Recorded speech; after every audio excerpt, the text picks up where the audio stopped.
am really grateful to Senator Schmidt, not just for his friendship. He and Jamie, Wesley, and I have just loved the opportunity to get to know both of them and their families and talk about good people. But for his leadership on so many important issues that we face here on the Hill, and in particularly on this one, and inviting me here today and leading on this critical legislation. As he has noted earlier, the Enable Act would empower families and enhance economic opportunities for Americans with disabilities. I am proud to be a co-sponsor and to walk alongside him as we move this critical piece of legislation forward. I am also proud of the work that Alabama has done, which I guess you have heard a little bit about already before me getting here today, in its own ABLE Savings Program plan, and particularly the leadership of our treasurer. And with a name like that, Young Boozer, right? You know why he just keeps getting reelected.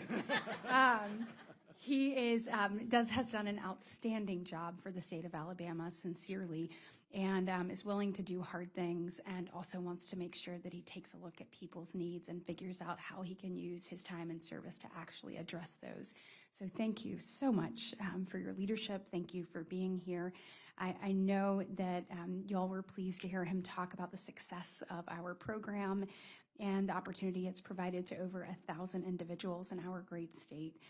And I look forward to continuing to work with him, and in particular to partner on this, as well as to every person in this room.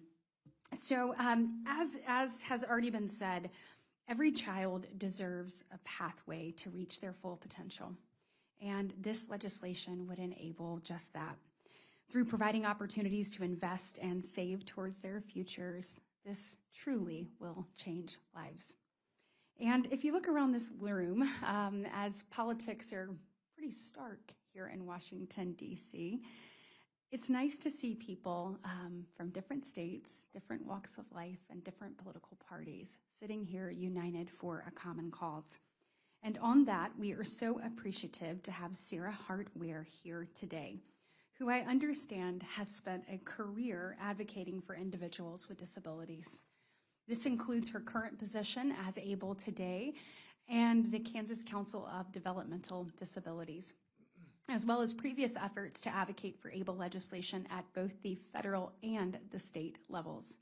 Through her work with the National Down Syndrome Society and the Engage organization, and even raising her hand to run for Congress and being willing to serve.